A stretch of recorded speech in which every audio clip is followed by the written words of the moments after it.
Os pais de Jesus iam todos os anos a Jerusalém para a festa da Páscoa. Quando ele completou 12 anos, subiram para a festa como de costume.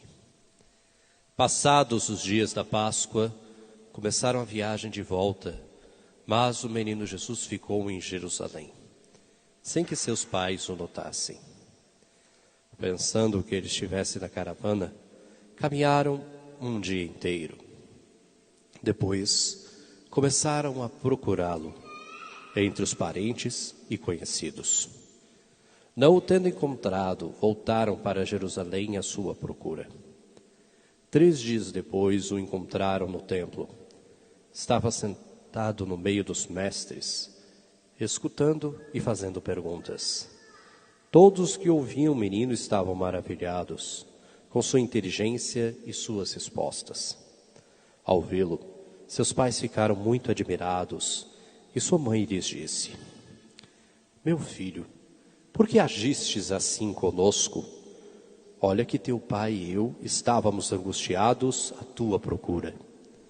Jesus respondeu: Por que me procuráveis?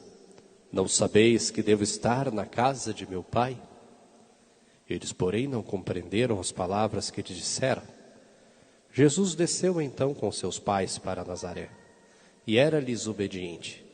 Sua mãe, porém, conservava no coração todas essas coisas. E Jesus crescia em sabedoria, estatura e graça, diante de Deus e diante dos homens. Palavra da salvação. Glória a vós, Senhor.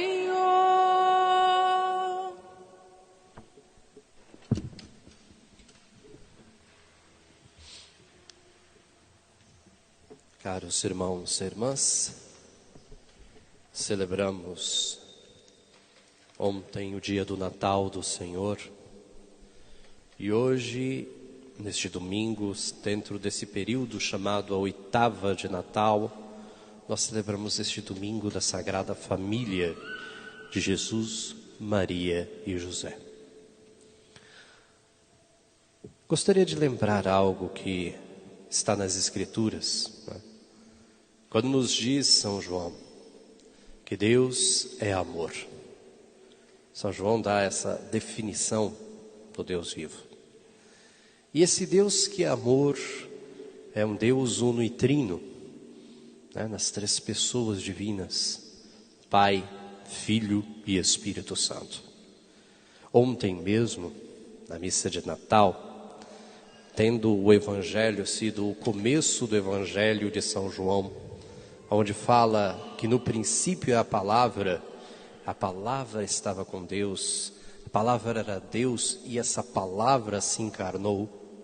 Ali nós contemplamos esse mistério já da Trindade Santa, o Filho que desde a eternidade, em relação a seu Pai eterno, sempre foi gerado pelo Pai. E do amor deste Pai e Filho, né, nasce a graça, né, o Espírito Santo, o amor que une o Pai e o Filho. Contemplamos na Trindade, portanto, uma grande comunhão de amor. Comunhão de amor que nos convida a nos inserir no mistério de Deus. Uma vez que em Jesus Cristo, Filho de Deus, nós, pela graça e pela graça batismal, eu já dizia isso ontem, quem esteve presente, pela graça batismal, nos tornamos filhos de Deus. Filhos adotivos, por ação da graça. Por isso nós rezamos, e a nossa oração de cristãos, né, chama-se Pai Nosso. Porque ali reconhecemos Deus como um Pai carinhoso, terno, que ama a sua criação a tal ponto de acolher esta criação, nós como filhos e filhas. Então, se nós temos que meditar no mistério da família, não percamos de vista que este mistério vem do coração de Deus, que que é na Trindade Santa uma comunhão de amor, que é na Trindade Santa em si a família, né? Do Pai, do Filho e o amor que os conecta, que é o dom do Espírito Santo, esse Deus unitrino. E este Deus que já é dentro do seio da Trindade, esta comunhão de amor se insere na história humana, e se insere na história humana dentro de um núcleo familiar, que é a Sagrada Família, que hoje nós celebramos. É dentro da história humana que ele vem, da história de Israel, da história de todos os povos, sendo inclusive o seu nascimento um divisor de eras, né? O divisor do próprio tempo e da história, mas dentro de um núcleo familiar. Escolheu para si um pai e uma mãe. Uma mãe que é, como nós vamos recordar e celebrar daqui a uma semana, uma mãe que gerou no seu ventre o Filho de Deus. Maria, Mãe de Deus. Mãe de Jesus Cristo, verdadeiro Deus e verdadeiro homem. Não é mãe apenas de parte, né, de Jesus, mas do Deus verdadeiro que se encarnou em seu ventre por obra do Espírito Santo. É legítima mãe de Deus, mãe de Jesus Cristo. E teve um pai adotivo, custódio, né, protetor, mas um pai que também a própria Escritura o descreve como um homem justo, como um modelo para aquele tempo, né? Um modelo de justiça, modelo de fidelidade, modelo de amor a Deus e fidelidade às suas leis e à sua palavra. É por isso que foi escolhido para tal missão. Por isso nós recordamos, durante o ano que passou, né, conforme o Papa havia instituído, todo um ano dedicado a São José. Tamanha a grandeza desse pai, que é inclusive deste pai que vem, por uma questão legal, jurídica, a descendência davídica, a descendência de Davi. Por isso nós chamamos a Jesus Cristo o Filho de Davi, como nós recordamos inclusive quando lemos nos evangelhos aquelas genealogias, aquelas listas de nomes. Davi gerou tal, que gerou este, que gerou aquele outro, e assim vai até chegar em Jesus Cristo. Então nós vemos que este Deus amor optou, quis entrar na história humana e entrar dentro de uma realidade familiar. É claro que uma realidade familiar modelo, né, que é um testemunho para todos nós, que é a Sagrada Família. Porque nós temos isto, como a própria Escritura nos atesta, né? Um modelo na pessoa de Maria e de José. O modelo de família, e é isso que nós recordamos, a Sagrada Família de Jesus, Maria e José. É o modelo que nós devemos almejar, devemos seguir, devemos buscar cada qual, seja pai, mãe, filho, esposo ou esposa, espelhar-nos, imitar, viver, trazer para a nossa realidade aquilo que é esse modelo. E aqui já entra para nós algo que devemos recordar neste dia, em que celebramos a Sagrada Família. A família é dom de Deus, a família é vocação divina, é uma vocação. É muito comum que nós, quando falemos de vocação, pensemos apenas no padre, no frei, na irmã, na freira, no monge, né? Daquela pessoa que vai se distanciar da própria família para servir exclusivamente a Deus. Mas é preciso resgatar o sentido da família enquanto vocação divina, enquanto um chamado divino. Um chamado de Deus para a santidade naquela experiência específica, que é a experiência de família, que é a experiência do matrimônio, que é a experiência ali, pai, mãe, filhos. É preciso ter isto diante dos olhos. perceber esta realidade. Nós ouvimos no comentário inicial, se não me falha a memória, né? Se eu prestei bem a atenção, nos falava desse modelo da Sagrada Família, mas nos falava também das crises que sofre hoje este modelo. Só que entendam, se existem crises, se existem dificuldades, e existem, não vem porque o modelo é imperfeito, vem porque nós perdemos essa referência, vem porque nós talvez abracemos uma realidade de vida e família sem a devida abertura de coração a Deus, sem esta presença, sem a disposição necessária, sem abrir a colocar em prática no dia a dia as virtudes que tanto o Evangelho nos fala, que tanto as leituras de hoje falam para nós. Se nós olhássemos a primeira leitura e a segunda unicamente, já serviria para muitos de nós, pais, mães, filhos, cônjuges, uma profunda reflexão de nossa vida. Verdadeiramente um exame de consciência, para olhar se realmente estamos respondendo à vontade de Deus. Quando o Filho de Deus se encarnou, né, isso nos recorda o apóstolo São Paulo, ele nos diz, né, coloca ali, né, na boca de Cristo, dizendo: eis que eu venho, ó Senhor, fazer a tua vontade. Eu pergunto, qual é a vontade de Deus para a família? Como nós correspondemos a essa vontade de Deus para a nossa família, para o seu relacionamento, para a sua casa? Como respondemos a isso?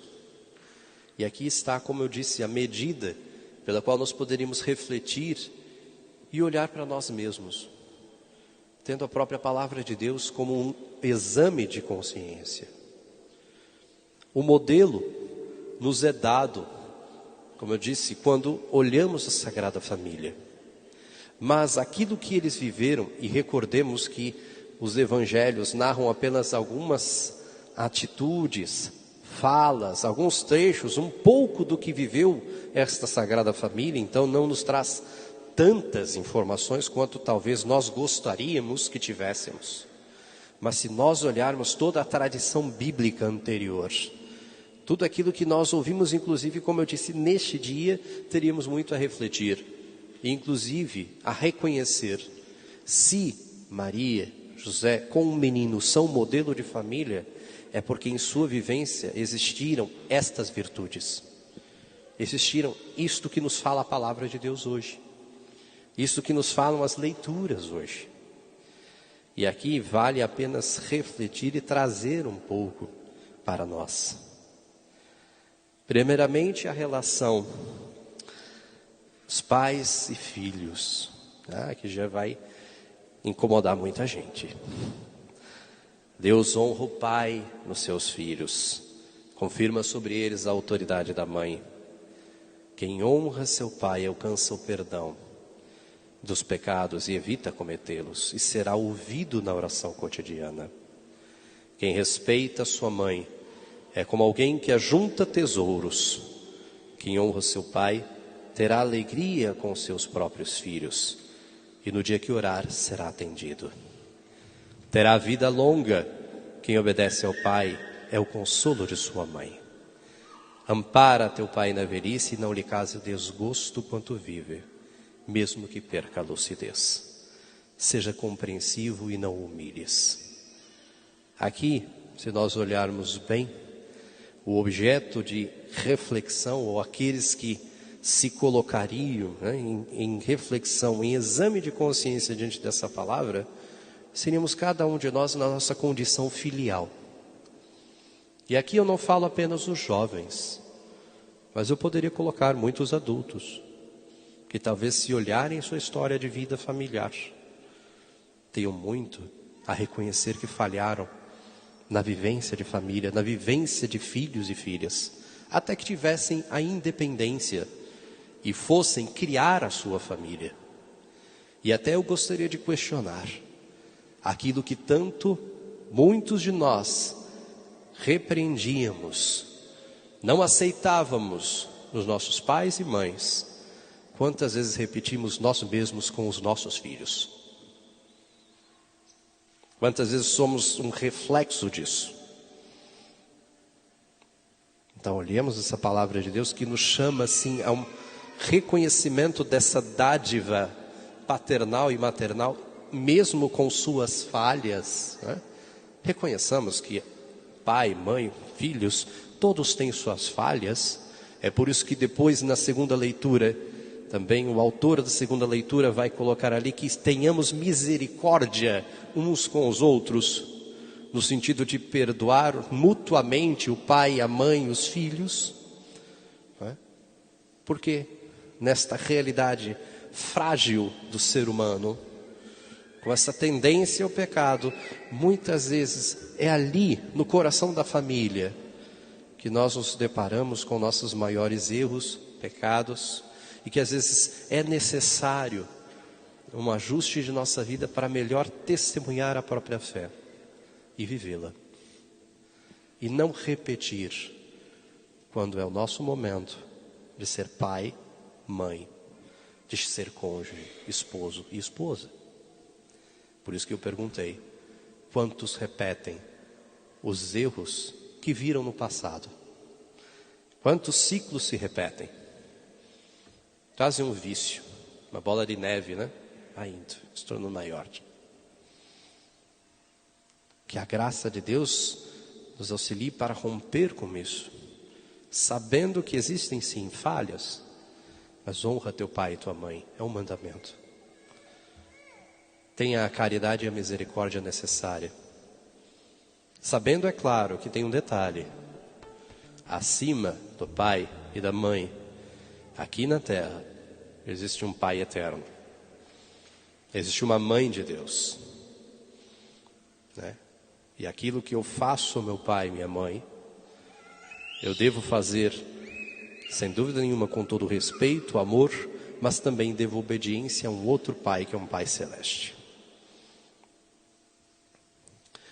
Olhando a segunda leitura, os Colossenses, que também nos traz outros elementos de reflexão. Vós sois amados de Deus.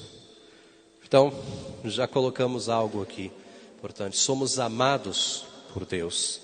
Somos eleitos, seus santos eleitos. Entendamos, somos eleitos, somos escolhidos por Deus. E a própria família, como eu disse, sendo vocação, é um chamado divino, é uma eleição divina, é um ato de amor que Deus faz para que ali este amor seja vivido de forma concreta no dia a dia. Revesti-vos de sincera misericórdia, bondade, humildade, mansidão e paciência, suportando-vos uns aos outros e perdoando-vos mutuamente, se um tiver queixa contra o outro. Misericórdia, bondade, humildade, mansidão e paciência. Quantas vezes esses elementos, essas virtudes faltam ali na nossa família, no nosso convívio, né? Um ou outro desentendimento não é perfeito, não é bom, mas às vezes ocorre. Mas quantas vezes falta, de forma clara, a vivência desta caridade mútua entre os membros da família? Mansidão. Quantas casas existem que dentro da família nenhum fala com o outro? Eles não se falam, eles se gritam, né? Eles se esbravejam um com o outro. Não há diálogo, né? É cada um no seu canto falando e o outro sem escutar do outro lado, e berrando igual. Não existe harmonia, não existe diálogo, não existe mansidão e paciência um com o outro. Que modelo de família é essa? Aonde? Suportai-vos uns aos outros, perdoai-vos mutuamente. Suportar, aqui não significa, nossa, como tal fulano é difícil, né? A gente aguenta. Não. É ser suporte para o outro, é ser apoio. É dar força, é levantar o outro na sua queda, é não deixar que ele caia. Infelizmente tem gente que parece que empurra o outro morro abaixo. Existem relacionamentos, seja entre esposos ou pais, filhos, que é de tal forma agressivo que infelizmente um outro está empurrando o outro para um buraco cada vez maior.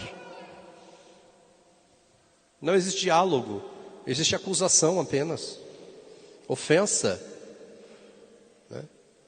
Nenhum quer se colocar na posição de que tenha que mudar, de que tenha que transformar-se, mas apenas acusar, apontar.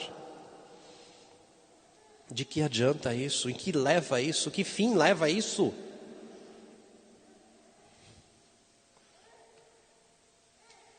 É preciso então que a palavra de Deus realmente nos ilumine nessa dimensão familiar. É claro que aqui é interessante, não fala apenas disso, né? Porque parece que eu estou apenas defendendo o pai e a mãe, né? Mas os filhos também. É preciso reconhecer aqui que fala dos filhos. Primeiro do cônjuge, né? Esposas, sede solícitas com os maridos, mas maridos, amai vossas esposas, e não sejais grosseiros com elas. Ai, se meu confessionário falasse. O que eu ia ter que falar de tanto homem por aí nessa cidade? Né? De tanta mulher também. De quantas vezes isso aqui está longe disso aqui.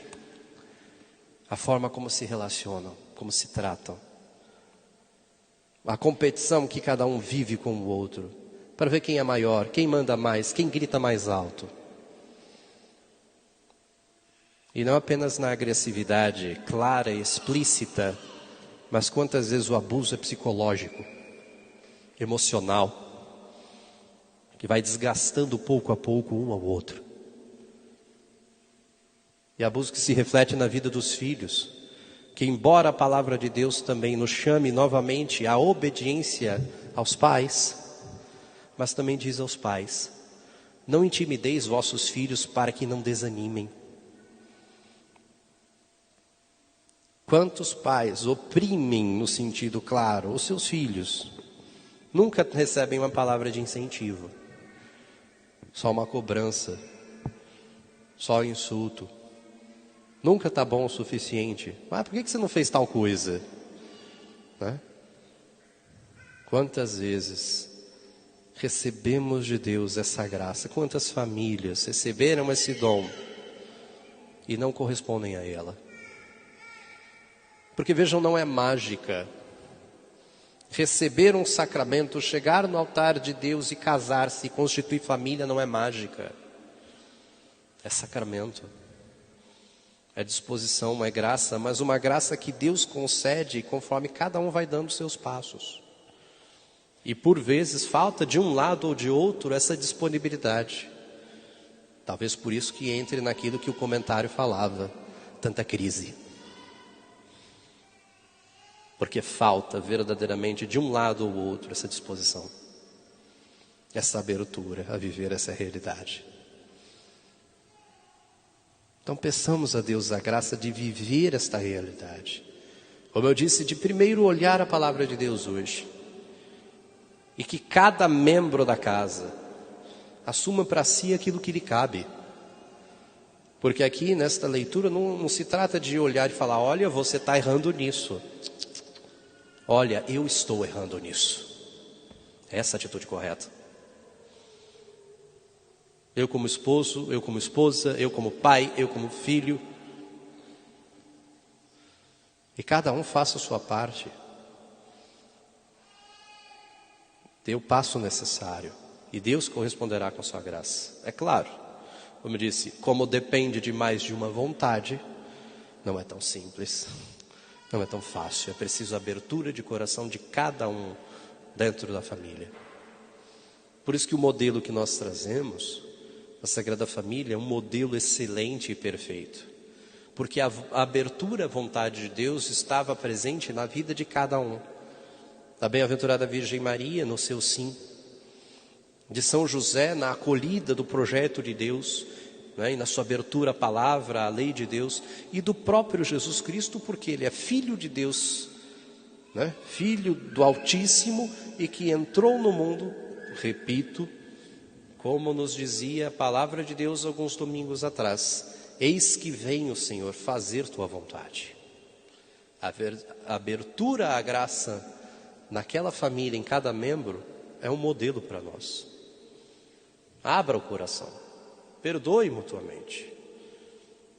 Como eu disse, se meu confessionário falasse. Tem cada situação. Tantos membros de família que não se falam há anos e anos e anos, guardando um rancor, e às vezes por coisa idiota, por questões materiais, por briga por terra, por competições entre irmãos. De que lhe vale isso? A família existe como um chamado de Deus, chamado à santidade, chamado à comunhão com o Senhor, mas existe para que cada membro daquela família leve o outro até Deus. E é essa consciência que falta. As minhas atitudes estão servindo para levar o meu esposo, a minha esposa, os meus filhos, os meus pais para Deus? Ou estão distanciando cada vez mais? Isso vale para uma reflexão, sobretudo na educação dos filhos em relação aos pais. A reeducação que se dá, os valores que se transmite, a vida de fé que se vive, é realmente um apoiar, um suportar, um impulsionar a Deus, ou outros interesses entram no meio da história? Então é preciso refletir muito nesta palavra de hoje.